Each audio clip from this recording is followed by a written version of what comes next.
잠깐 우리가 복습하고 또 오늘 저희들 시험 방언에 대해서 두 번째 시간으로 계속 이어도록 하겠습니다. 저희가 공동체 비전 사역 세미나를 시작하면서 21세기 강력한 예배 운동이자 전인적인 소그룹 운동을 저희 교회에서 준비하고 실시를 하려고 합니다. 그래서 결국 저희들이 지금 현재도 교회 분위기가 나빠서 또 교회가 잘 이렇게 교인들이 믿음 생활을 잘 못해서 그래서 우리가 새롭게 변화하고자 하는 건 아니고 앞으로 더 나은 신앙생활과 우리 교회의 변화와 성숙을 위해서 또 새롭게 이런 세미나를 개최하고 또 앞으로 우리가 비전적으로 해나가야 될 그런 일들로 잡고 있습니다. 그래서 우리가 이런 소공동체를 시작하고 또 이런 일로 인하여서 우리 교회가 변화하게 될 것이고 또 지역 주민의 복음화를 위해서 우리가 공동체에 대해서 다시 한번 생각할 수 있는 그런 시간들로 우리가 잡고 있습니다. 특별히 우리가 준비하면서 이야기하는 것은 교회가 늘 세 가지가 있어야 된다고 강조를 했습니다. 그 세 가지는 뭐냐? 새로운 성도들이 들어와야 됩니다. 교회는 늘 초청이 돼야 되고 또 초청받은 사람들이 예수님을 알고 구원을 받아야 됩니다. 그리고 구원받은 성도들이 양육을 통하여서 한 단계 한 단계 성숙해 나가는 그 자리로 우리가 리더들을 키워나가는 또 믿음의 성도들이 성숙해가는 그런 모습으로 변화되는 그런 모습을 우리가 하고 있습니다. 특별히 그래서 우리가 소공동체를 위해서 5가지 사역에 대해서 큰 어떤 목적을 부여잡고 있는데 5가지 사역을 우리가 이 합으로 통하여서 특별히 교회가 교회될 수 있도록 또 특별히 교회 안에 모든 일들이 이제 프로그램들이 이제 정착화될 수 있도록 하겠습니다. 이 5가지 실현을 위한 5대 사역 가운데 잡았을 때 우리가 이 5가지를 잡았었죠. 첫 번째는 무엇이냐? 밖에서 외부 성도들이 전도에서 들어와야 된다는 것이죠. 그리고 교회 안에는 큰 테두리가 있는데 바로 예배라는 대공동체가 있습니다. 그래서 모두가 이 자리에 들어와서 예배를 드려요. 그리고 그 안에 우리가 교제를 하고 또 양육을 하고 또 그 안에서 섬김과 봉사를 통하여서 이 5대 사역이 소공동체에서 이루어지기를 우리가 자리 잡고 있는 것입니다. 그래서 우리가 이 소공동체를 시작하면서 기본적인 개념은 뭐냐? 우리 친견 모임 하라고 뭐 소공동체 만드는 거 아닙니다. 뭐 끼리끼리 모여서 밥 먹으러 다니라고 소공동체 하는 거 아니거든요. 큰 목적의 틀을 아셔야 돼요. 그 목적의 틀은 뭐냐? 이 공동체가 우리 교회 이제 전도에 대한 방향을 서로 잡자라는 것이죠. 그래서 우리가 개인이 전도하고 교회가 전도했다면은 이제는 공동체가 전도를 해보자라는 것이죠. 그래서 공동체에 맞는 색깔을 갖고 거기에 맞는 사람들 또 있는 사람들을 초청을 해서 한번 해보자라는 그런 개념을 잡고 있습니다. 그래서 목적을 위해서 우리가 이런 5가지 5대 사역, 예배와 교제와 양육과 전도와 섬김에 대한 일들을 하는데 공동체에서 내적으로 굉장히 중요한 필요성이 있죠. 5대 사역이 제대로 이루어질 수 있도록 우리 공동체가 이런 목표를 가지고 일들을 해나가야 되고 또 그 안에는 우리가 내적인 그런 일들에 대한 성장이 있어야 되고 또 이 공동체들이 작은 공동체들이 모여서 큰 공동체를 이룬다 그런 이야기를 했죠. 그래서 이 공동체에 대한 외적 필요성에 대한 이야기도 했는데 이제 이 공동체가 우리끼리 모이는 소공동체가 아니라 밖을 세상을 향하여서 세상에 있는 우리 같이 생활하고 있는 친구들이라든지 동역자들이랑 함께 그 공동체에서 모임을 갖자라는 것이죠. 그래서 그 안에서 함께 우리가 사랑을 주고 또 섬기고 서비스를 해나간다면은 그들에게 예수님을 알아갈 수 있는 기회를 좀 제공하자라는 그런 큰 틀에서 있습니다. 그래서 내적으로는 우리가 서로 좀 이렇게 화목한 시간을 갖고 또 외적으로 우리가 전도할 수 있는 그런 방향으로 잡자라고 이야기했습니다. 그래서 소공동체와 대공동체의 관계들이 있는데 이 교회라는 큰 공동체 안에 소공동체들이 계속 늘어남으로 인하여서 교회에 대한 부흥에 대한 그런 역사로 보는 것이고 또 우리가 큰 공동체로서 교회와 작은 공동체 소그룹의 이런 관계들이 원활한 관계가 잘 돼야 됩니다. 예를 들어서 소공동체가 대공동체를 무시하면 안 되겠죠. 역시 대공동체가 소공동체를 무시하면 안 되겠죠. 서로 소공동체와 대공동체가 균형 있게 진행을 하면서 날아갈 수 있는 그런 모습을 보고 있습니다. 그래서 우리가 소공동체와 대공동체의 관계적인 이 부분에서 작은 공동체와 큰 공동체 이런 역할들이 굉장히 중요하다라고 이야기했습니다. 그래서 작은 공동체는 아까 말했던 우리가 전도, 예배, 또 그 안에서 교제, 또 그 안에서 양육, 섬김 5대 공동체에 대한 목적들을 소공동체에서 이루어갈 수 있도록 중점을 주셔야 됩니다. 특히 리더자들이나 또 공동체 안에 이제 또 하나 우리가 이렇게 돕는 그런 헬퍼들을 이렇게 뽑을 건데 이런 주도적인 환경들을 제공하고 만드는데 리더와 헬퍼들이 관심을 갖고 또 서비스를 제공하고 또 공동체 일원들이 함께 협력해서 나가야 됩니다. 이 큰 공동체는 말하자면은 우리 교회를 이야기하는 거고요. 작은 공동체는 갓세를 지금 이야기하고 있는 것입니다. 그래서 내년에는 우리가 공동체 2개를 이렇게 만들기로 했죠. 그래서 우리 찬양팀을 중심으로 해서 제가 이렇게 기도하면서 이름을 뭘로 지어줄까 고민을 참 많이 했습니다. 그래서 우리 찬양팀에는 늘 찬양 공동체 그러면 찬양한 사람만 들어갈 수 있잖아요. 그래서 그런 이름은 좀 안 좋겠다 싶어서 찬양을 하지 않고 또 새로운 사람들이 들어올 수 있도록 그런 이름이 좋겠다 해서 제가 기도하면서 이 공동체는 찬미 공동체를 해주면 좋겠다 해서 찬미 공동체 제가 이렇게 한번 이름을 지어봤고요. 또한 이제 지역적인 그런 부분 또 직장 생활을 하고 또 구역을 모일 수 없는 그런 젊은 사람들이 있습니다. 그리고 또 좀 성경이 중심으로 살고 있는 그 중심 지역에 있는 사람들 주로 직장인들이죠. 직장인들에게 구역일을 드릴 수 없겠으니까 그 사람들은 늘 교회 안에서 어떤 이 사랑과 또 이렇게 기쁨이 넘치는 그런 공동체였으면 좋겠다 해서 제가 생각을 하면서 이쪽 공동체는 샬롬 공동체다 그렇게 해가지고 샬롬 공동체와 찬미 공동체를 두 셀을 시범교구로 우리가 운영을 합니다. 그리고 나머지 믿음, 소망, 사랑, 화평교구는 그대로 유지합니다.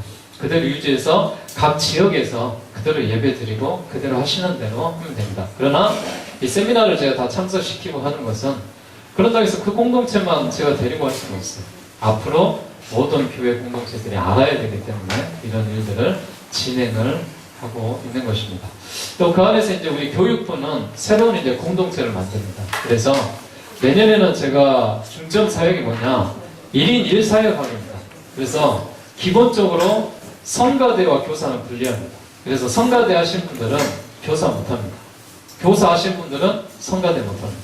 그래서 사역에 대한 균형을 좀 줘서 자기가 맡은 사역에서 최선을 다할 수 있도록 그런 계획을 잡고 있습니다. 그래서 내년에는 책임제를 역시 리더들을 새로 세나가는데 주일학교 공동체는 우리 어린이 공동체는 우리 김혜수 전사님 리더가 돼서 끌고 가는 것이고 우리 학생 공동체는 최현호 전도사님이 공동체에 대한 만든 그런 리더가 돼서 끌고 가는 것이고 청년 공동체는 새로 신설됐기 때문에 제가 맡아서 한번 해보죠.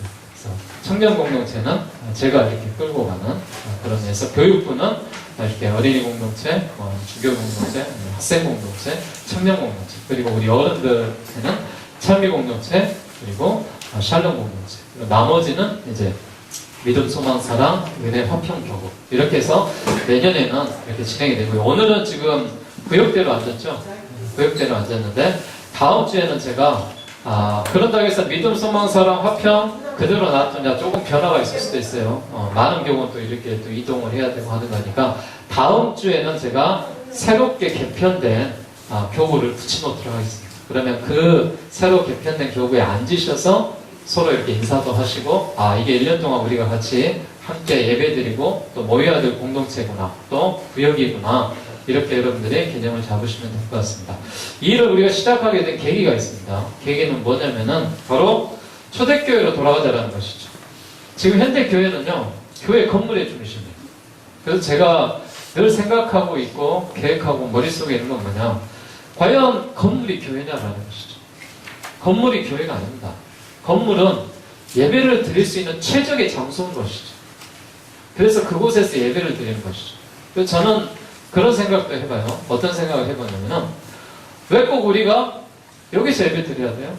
그건 아니에요. 때로는 광야에 가서 예배 드릴 수 있고 때로는 광장에 가서 예배 드릴 수 있고 때로는 극장을 빌려서 예배 드릴 수도 있고 때로는 카페를 빌려서 예배를 드릴 수 있어요.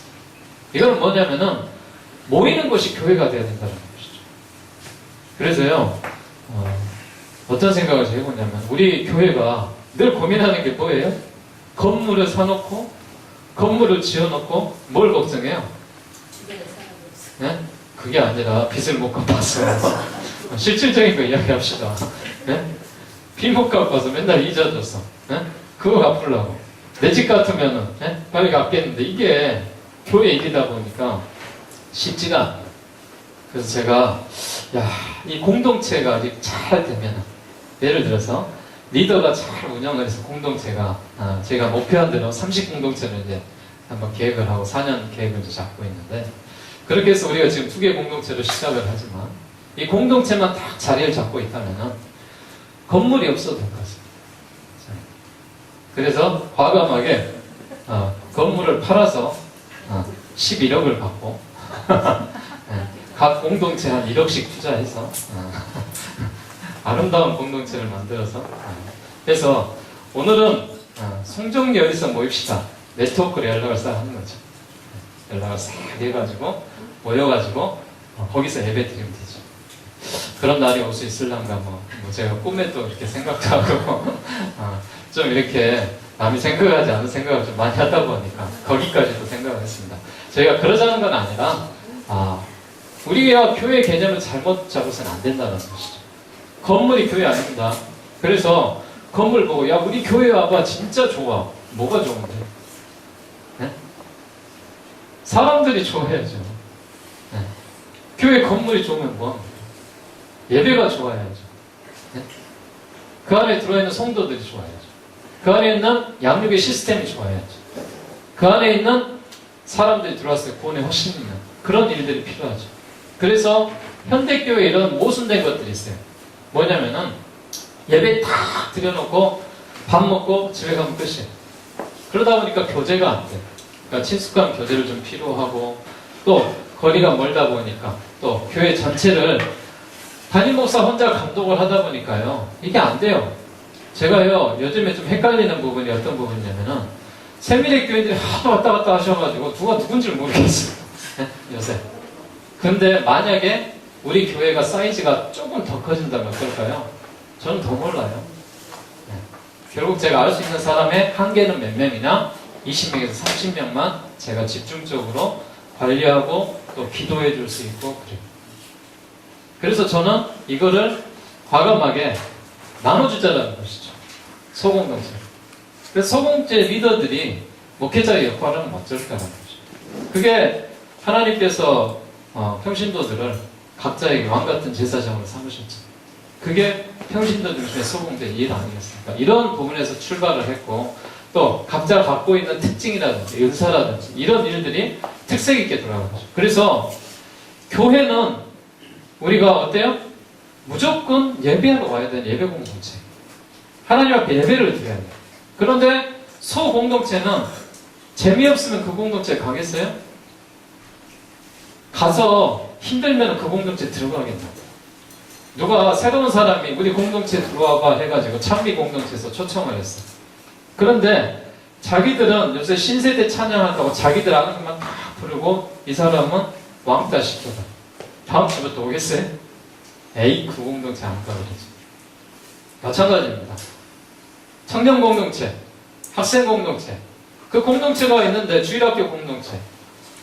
그게 어떤 아이들의 정서에 맞고 학생의 정서에 맞고 청년의 정서에 맞는 그런 공동체를 끌고 와야죠. 제가 우리 청년 공동체 저기 뒤에 다 참여하라고 했는데 우리 청년 공동체는 우리 청년들이 뭐 좋아하겠어요? 다양한 걸 좋아해요. 다양한. 그래서요 청년 공동체 모임은 제가 뭐 이렇게 장소에 제한이 없습니다. 나중에 이제 우리 헬퍼들 이렇게 선정을 하고 청년들하고 상의해서 오늘은 저쪽 시내에 있는 카페에서 다음에는 저쪽 치킨집에서 다음은 피자집에서 때로는 옥상에서 때로는 저기 보이지 않는 저기 광주천 다리 밑에서 공사도 하고 헌신도 하고 또 그 모여서 청년들이 할 수 있는 그런 일들을 꾸며나가는 것이죠. 마찬가지로 자기 공동체 리더들과 헬퍼들이 우리 공동체를 어떻게 끌고 갈 것인가라는 것이 굉장한 중요한 마인드가 필요한 것이죠. 그래서 저는 작년에 1년 동안 그런 리더들을 키우기 위해서 제자훈련을 시켰던 거예요. 그래서 저는 계속해서 이 셀이 늘어날 수 있도록 다시 해나갑니다. 그래서 이 모태는 뭐냐면은 어디서부터 출발했냐면은 12제자 운동에서부터 시작을 한 것이죠. 예수님이 12명의 제자를 가장 효과적으로 그렇게 하셨다는 것이죠. 왜 하필 12명이냐? 저번에도 제가 말씀을 드렸지만은 10이라는 것은 이스라엘 이 지파의 숫자인 12지파가 있습니다. 우리가 달력을 보더라도 1월부터 12월까지 있고요. 또 솔로몬의 12관장으로 해서 지역을 12개로 나눠서 관장을 했고 예수님이 12명의 제자들과 사역을 시작을 했던 것입니다. 이것이 바로 가장 빨리 복음을 확산시키는 운동이 될 것이다 라는 믿음을 갖고 출발하고 시작을 하게 됩니다. 그래서 가장 강력한 공동체 운동이 단순하지만 강력하게 이게 자리가 잡게 되면은 성장해 나갈 것이고 또 새로운 우리 교회에 어떤 힘이 되지 않겠나라는 그런 부분에서 이 일을 준비하고 출발하게 됐습니다. 그래서 모든 성도들을 저는 평신도 지도자로 삼는 게 큰 목표입니다. 제가요 때로는 우리 교인들한테 일을 너무 많이 시키기도 하고 그러는데 지금은 제가 이렇게 해야 될 일이 많이 줄었습니다. 우리 전도사님이 해야 될 일들이 많이 줄었습니다. 과거에 교육자들의 일 하면은 뭐였어요? 운전하고요, 교회 청소하고요, 예배하는 예배 준비하고요, 그리고 교인들 이렇게 안 오시면 신방하고요. 이게 교육자 일이었어요. 그런데요, 교육자는 이런 일을 하시면 안 돼요. 과감하게. 그래서 제가 우리 김혜수 전사님한테 자꾸 이야기하는 것은 저기 들어가지 마세요. 저 간섭하지 마세요. 하지 마세요. 하지 마세요 하는 건 뭐냐면은 사역을 바꿔요. 그러면은 교육자들은 어떤 사역을 해야 될까요? 무슨 사역을 해야 하냐면은 철저하게 말씀을 연구하고 기도하는 사역을 합니다. 그리고 그 셀 그룹을 리더할 수 있는 리더자들을 교육시키는데 훈련이 돼야 됩니다. 운전하고 청소하고 가서 부엌에 쌀 떨어진다 그 점검하고 이거 교육자 일이 아니에요. 이건 누구의 일이에요? 성도들이 해야 됩니다. 그래서 제가 자꾸 사역에 대한 방향을 바꾸는 거예요. 그래서 교육의 중심이 될 수 있도록 교육을 받고 세미나를 듣고 또 가서 그런 일들을 해나갈 수 있도록. 저희들은 주의 종으로서 해야 될 일은 뭐냐? 예수님이 12제자를 키우듯이 리더들에 대한 교육을 집중적으로 해나가는. 또 새로운 공동체에 해야 될 프로그램들을 잡아나가는. 그리고 평신도들이 이런 일들을 우리 교우들이 생각을 해보세요. 지금 현재만 돼도 70명이 예배를 드리고 있는데 70명이 한 가지 사역을 다 나눠서 하면 얼마나 효과적이겠어요. 어떤 사람들은 운전해 주시고 어떤 분들은 청소해 주시고 어떤 분들은 식당에서 봉사해 주시고 어떤 분들은 뒤에서 안내해 주시고 서로 나눠서 사역들을 하게 되면 좋잖아요. 그럴 때 어때요? 교육자들은 뭘 연구할 수 있겠어요? 말씀을 연구해서 거기에 대한 집중적으로 리더들을 교육하고 또 새로운 공동체 나갈 수 있도록 해나가는 것이죠. 그래서 공동체 운영의 목표는 뭐냐? 예수님의 가르침을 따라 가장 효과적으로 사람들을 변화시키는 사명자로 만드는 것입니다. 그리고 공동체의 이 개요 속에 우리가 예수님처럼 또 공동체는 한마디로 주님 명령대로 뜻을 행하는 무리를 말하고 성도를 말하고 개척자를 말한다라고 이야기했습니다. 자, 그러기 위해서 우리가 영적인 역동성이 필요하는데 그 공동체 안에서 무엇이 필요해야 돼요? 특히 리더와 헬퍼들은 영성이 있어야 돼요. 그리고 리더와 헬퍼에 복종할 수 있는 그런 부분이 있어요. 시간적인 헌신도 필요합니다. 그러면서 제가 고민을 많이 했어요. 공동체장을 뭐라고 할까? 우리 구역은 구역장이라고 하고 인도자라고 하잖아요. 또 교구장이라고 하고 인도자라고 하고 전에는 목장 같은 경우는 또 목장이라고 하기도 하고 목자 인도자라고 하기도 하고 이런 말도 하고요. 또 여러 가지 말들 많이 써요. 셀 안에서도 이렇게 순장이라는 말도 쓰고 이렇게 다양한 그런 말들이 쓰는데 제가 생각을 할 때는 그 모임을 끌고 갈 수 있는 리더다라고 생각하는 것이죠. 그래서 한 사람의 리더가 교육된 리더는 저희가 선정합니다. 제가 선정을 해서 리더를 이렇게 세워나갑니다. 그리고 헬퍼는 그 공동체 안에서 총무의 역할을 하는 것이죠. 그래서 모임을 언제 할 거고 모임은 참석 인원은 누가 이렇게 될 것이고 또 그 모임 인원에서 헌금이라든지 또 다양한 이렇게 문자라든지 아니면은 그 안에 밴드도 만들 수 있고 또 카톡으로 또 이렇게 정보 교환도 할 수 있고 그렇게 해서 모든 것들을 도와주는 헬퍼가 한 명 필요한 것이죠. 그러면 결국 이 헬퍼는 뭐냐?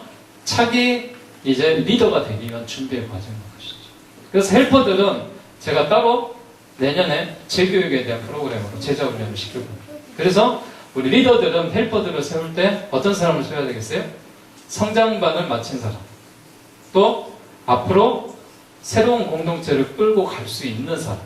이 사람들을 선정을 해서 재교육을 받게 되는 것이죠. 그래야 이 공동체에 대한 준비들이 새로 일어나고 계속해서 나올 수 있는 것입니다. 공동체 운동의 영적인 그런 역동성에 대해서 그런 이야기를 했고요. 그래서 내년에 시작되는 공동체는 1년의 프로그램을 갖고 시작을 합니다. 그래서 첫 번째 단계는 생존하고 적응하는 단계죠. 1월, 2월 무엇인가 여러분들한테 요구하는 건 아닙니다. 이제 공동체가 새로 시작됐는데 적응기가 필요하잖아요. 그리고 3월과 4월은 서로 공동체 안에서 친숙해지는 단계.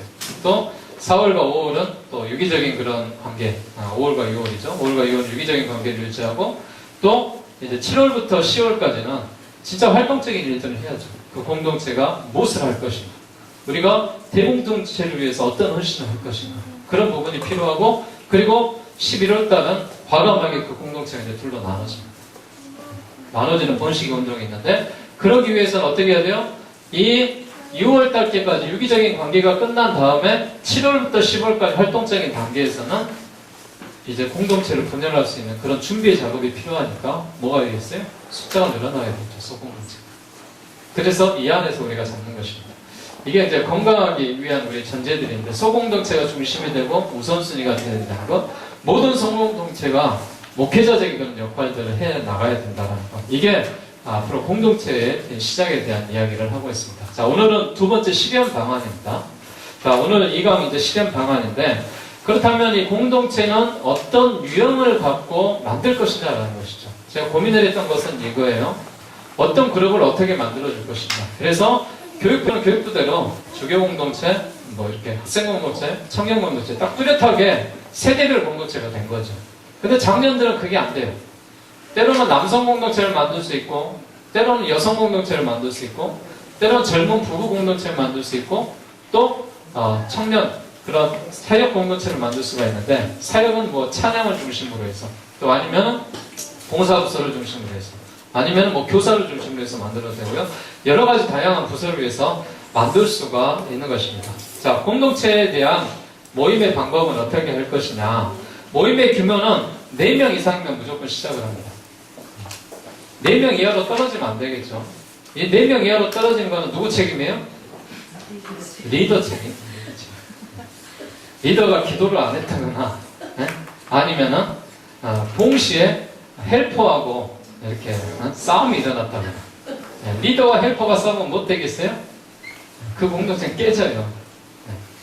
헬퍼가 연락을 안 했다거나 이런 경우가 생기겠죠. 그래서 공동체 모임은 4명부터 시작을 하는데 그래서 이 공동체 모임이 12명이 되면은요 1년이 되기 전에도 분열시킵니다. 12명이 참여.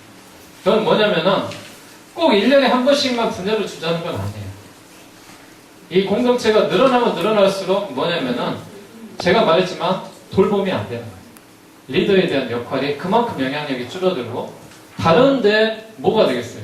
야, 봐. 우리는 숫자가 20명인데 니네는 뭐해? 네? 그럼 뭐가 되겠어요? 이쪽은 저기 뽕이 올라가고 저쪽은 엄매 기주가 하고 있고 그럴 거 아니에요. 그러기 위해서 하는 건 아니거든요.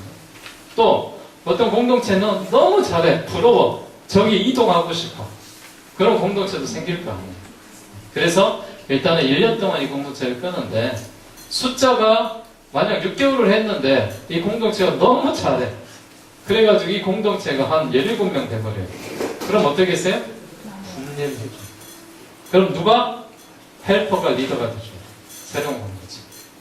그리고 그 안에서 새로운 헬퍼를 또 개발을 찾아야 되겠죠.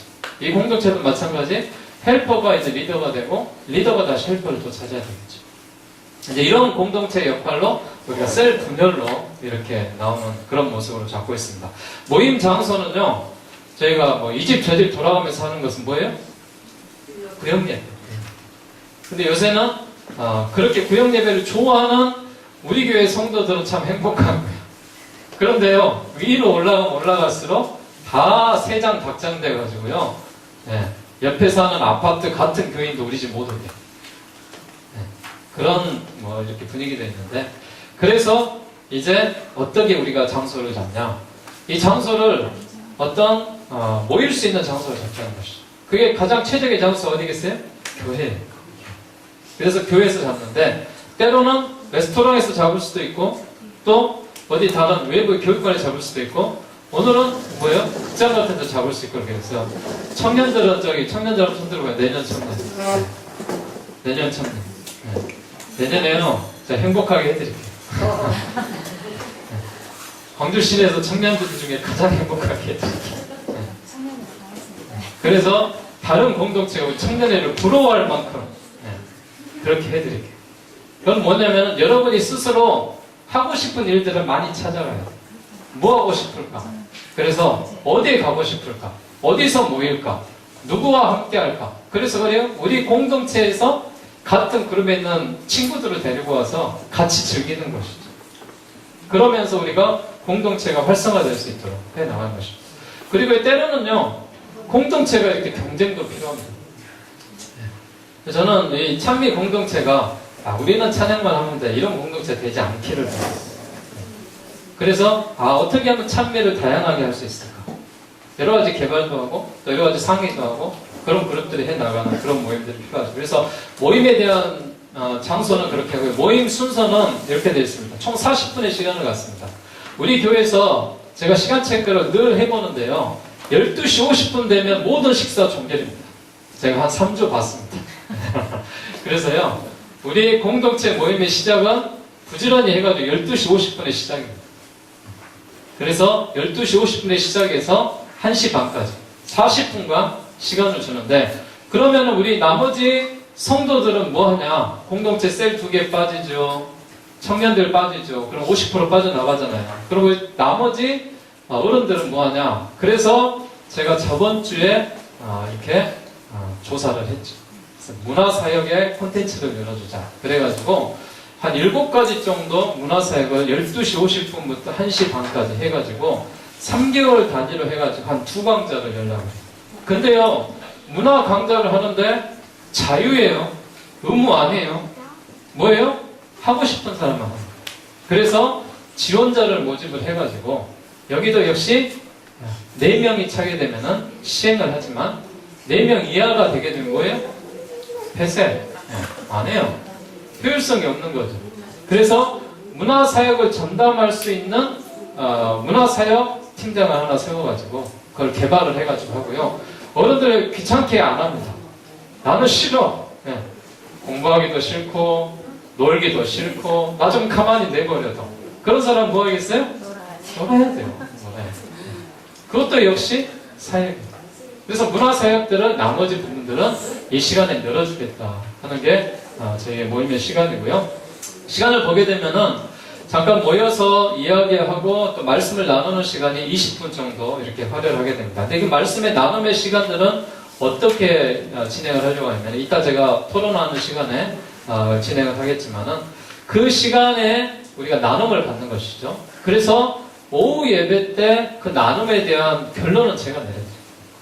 말씀에 대한 나눔에 대한 결론은. 그래서 한 주 전에 말씀이 나갈 것이고, 그리고 그 한 주간 동안에 셀들이, 공동체들이 그 말씀에 대해서 묵상을 할 것이고, 또 리더가 거기에 대한 일들을 하고, 또 질문들이 이렇게 같이 토의를 하고, 그리고 그거를 저는 어때요? 저도 일주일 동안 그 말씀을 묵상하고 연구하면서 그거를 설교, 말씀의 메시지로 제가 결론 내려서 한 주간 동안에 온 교회가 한 말씀을 갖고 우리 해 나가잖아요. 그래서 저희가 처음에 시작하기 어떤 이 문장은 전체적인 뭐 1장부터 10절까지 뭐 이렇게 하면 어려우니까 딱 한 절씩만 하려고 해요. 내년에 한 절씩.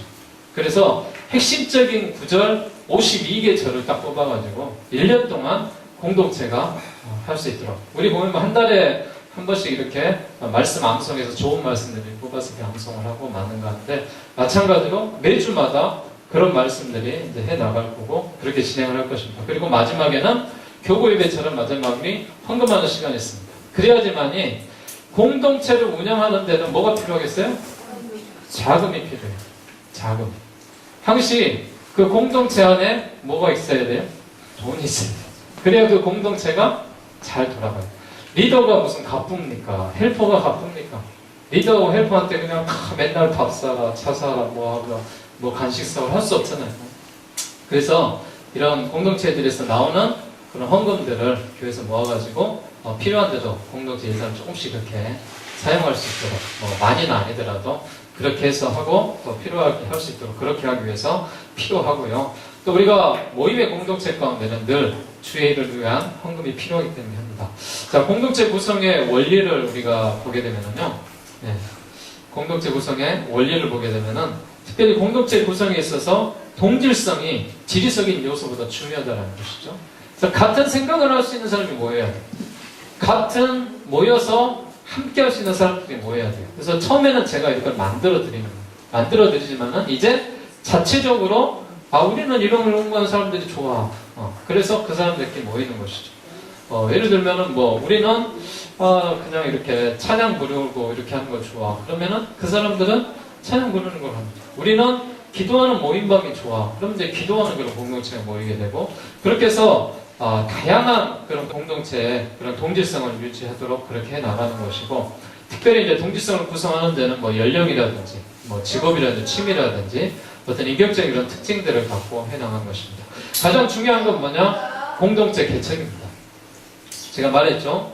9명이 10명이 처음 시작을 하지만 그 숫자가 이제 쉽게 말하면 12명 이상에서 16명이 되면 4명이 분리가 되잖아요. 그래서 4명 이상만 시작을 한다고요. 그래서 16명이 되면 무조건 분리가 된다는 것이죠. 그 이상은 끌고 갈 수 없어요. 그렇지만 1년이 지난 후에도 그 공동체가 예를 들어서 10명의 공동체가 시작을 했어요. 근데 1년이 지났는데 그 공동체가 8명으로 줄었어. 그거 어떻게 해야 될까요? 네? 그럼요. 잘라내야죠. 과감하게 없습니다. 네. 그 공동체 리더는 박탈입니다. 박탈. 네. 그래서 누가 리더가 되겠어요?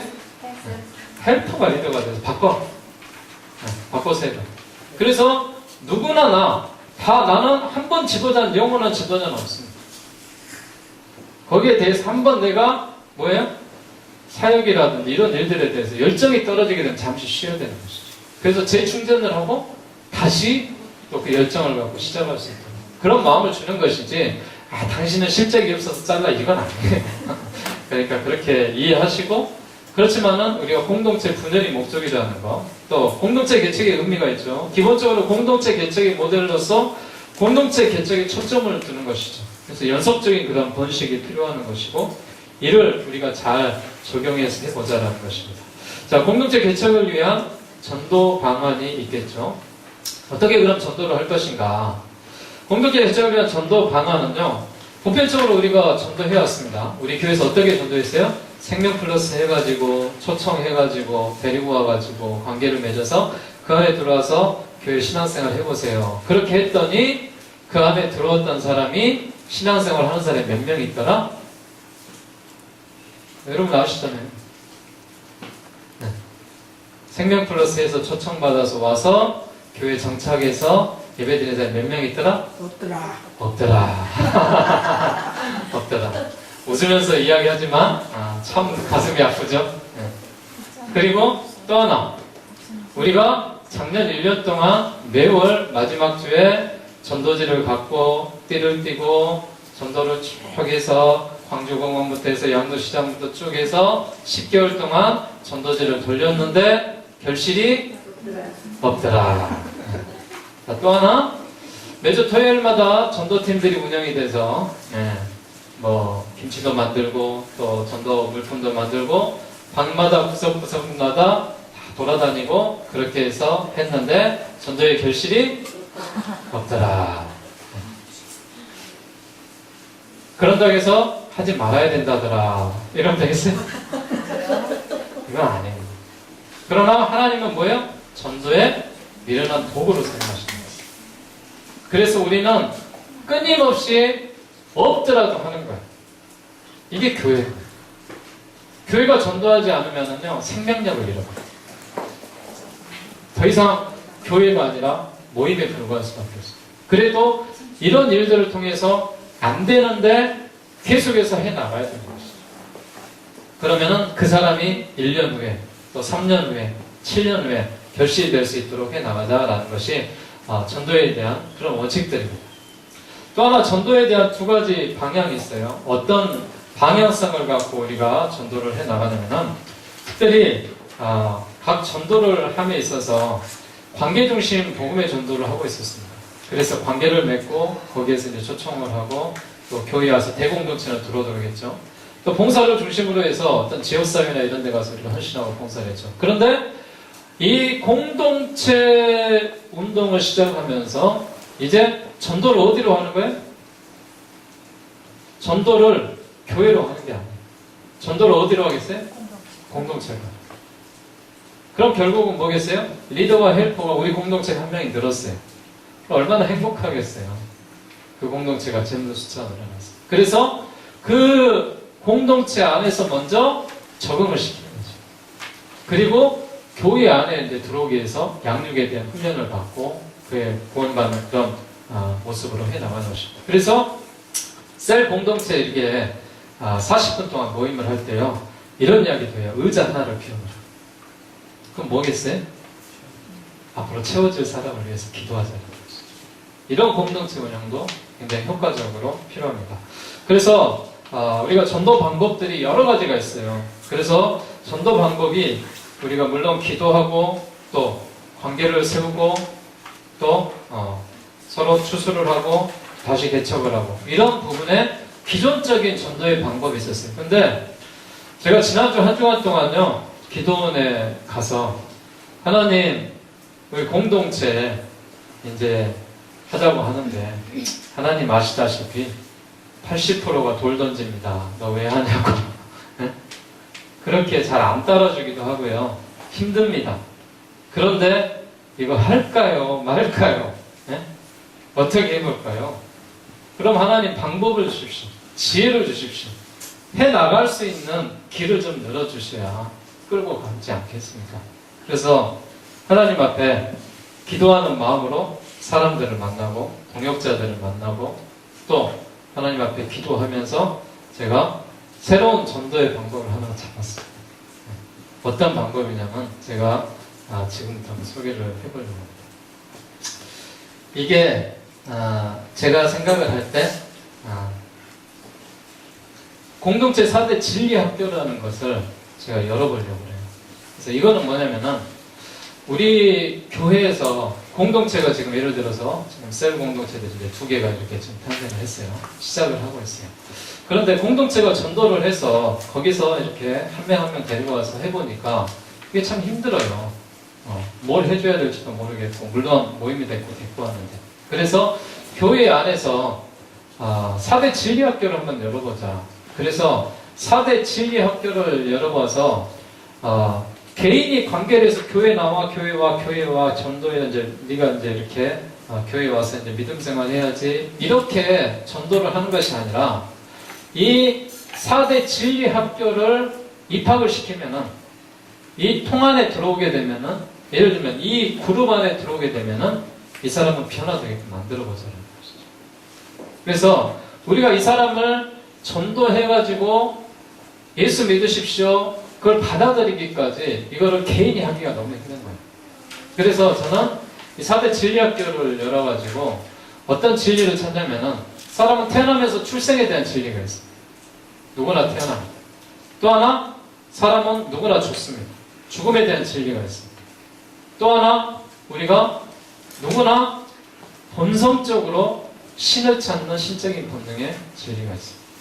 그리고 마지막은 천국으로 갈 수 있는 진리의 길을 발견한 것이 바로 예수 그리스도라는 진리죠. 그래서 이 4대 진리를 열어가지고 이 4대 진리학교를 입학을 시키면은 믿지 않는 사람들 대상으로 하고 믿는 사람들을 대상으로 하겠죠. 그래서 믿는 사람들을 먼저 모르니까 우리가 먼저 경험을 해야 되겠죠. 그래서 봄에는 우리 공동체에 참여하신 분들 또 우리 교인들이 살리 진리학교를 가는 거예요.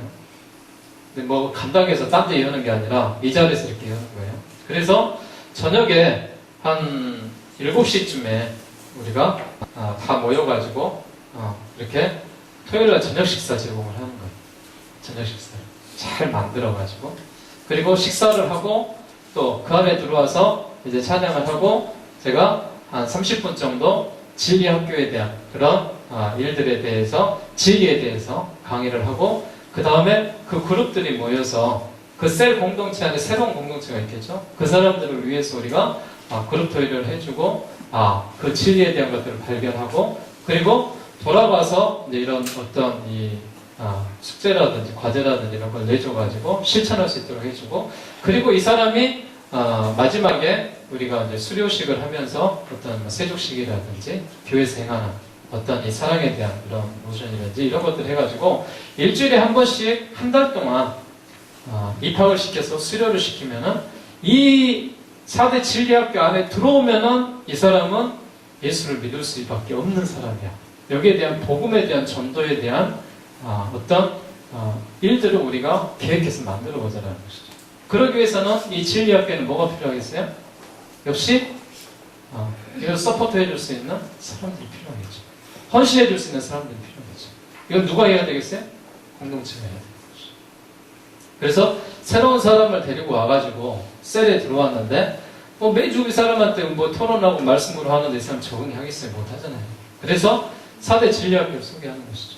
그래서 입학을 시켜가지고 여기에 대해서 하는데, 이 학교를 우리가 입학을 할 때는 등록비를 받고 수료할 때까지 그 사람이 할 수 있습니다. 왜냐면은 해보니까요, 자기가 참가비를 내지 않으면은 안 와요. 그 다음 주. 그래서 이 참가비를 예를 들면은 공동체에서 내주실 수도 있죠.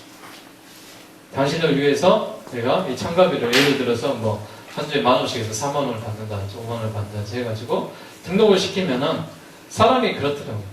아까워서라도 내가 한 달 동안에 해준 거 먹고 서비스 받고 또 거기서 함께 누리고 그런 것들 해나가는 거예요. 그래서 4대 진리학교를 한번 열어보면 어쩔까 그래서 제가 이렇게 이런 내년에는 목회 계획 속에서 4대 진리학교를 봄에 한 번, 가을에 한 번, 2번 정도 한번 열어보자.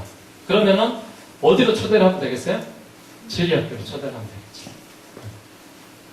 예전에 이것은 제가 어디서 발견을 했냐면은 이 전도에 대한 여러 가지 방법들이 있는데 오늘 이 교회가 성공적으로 거뒀던 일이 있어요. 뭐예요? 아버지 학교라는 게 있어요. 당신이 아버지입니다. 아버지가 살아야 됩니다. 이게 구호를 중심으로 외쳤지만 결국은 뭐였냐면 전도의 매개체가 됐다는 것이죠. 또 하나 과거에 이런 셀 복면에서 알파 그런 모임이 있었어요. 그래서 12주 프로그램을 갖고 이런 형태를 갖고 나왔었죠. 그래서 저는 우리 교회에서 진리를 찾는 사람들, 지난 성가대 때도 진리에 대한 얘기를 했는데 진리를 우리가 찾아주자는 것이죠. 믿지 않는 사람들에게 확신을 가질 수 있도록. 그래서 이런 진리학교에 대한 이런 생각들을 쭉 이렇게 해왔었습니다. 저는 현 시대에 맞는 전도 방법, 제가 여러 가지 소개했죠. 노방전도도 해봤고 또 생명플러스 전도도 해봤고 또 맞춤 전도도 해봤고 지금 진리학교도 열어보자 하겠습니다. 여러분이 믿지 않는 사람을 초청할 수 있는 전도의 방법은 무엇일까? 한번 토론을 해보시고요. 또 공동체가 교회 안에서만 이렇게 모이게 되면은 굉장히 지루하고 따분합니다. 그래서 분기에 한 번씩은 야외로 이렇게 나가서 공동체가 어떤 단합대회를 했으면 좋겠어요. 그래서 야외 어떤 공동체에서 단합되는 어떤 공동체, 어떤 분기마다 어떤 것을 했으면 좋겠는지 우리 두 가지에 대한 일들은 나머지 계신 분들 토의하고 리더들은 저한테 오셔서 토론 실습을 하도록 하겠습니다. 자, 토론 실습의 주제는 우리 교회 표에 대한 말입니다. 로마서 8장 28절. 이건 변하지 않는 우리 교회 표죠.